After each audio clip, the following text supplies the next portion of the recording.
Hello, and welcome. In today's video, I'll show you how to upload files from your Android phone directly to the OneDrive app. This process is quick and easy once you know the steps. Whether it's a document, photo, or any file, you'll learn how to upload it securely to your cloud storage. First, open the OneDrive app on your Android phone. Next, look at the bottom right corner of the screen. You'll see a plus icon. Tap on it to open a menu of options. Then select Upload from the list that appears. This will open your phone's file manager or gallery, depending on the type of file you want to upload.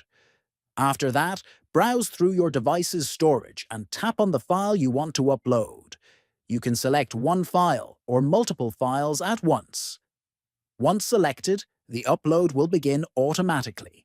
Finally, after the upload finishes, your file will be saved in your OneDrive account. You can access it anytime from any device by logging into OneDrive.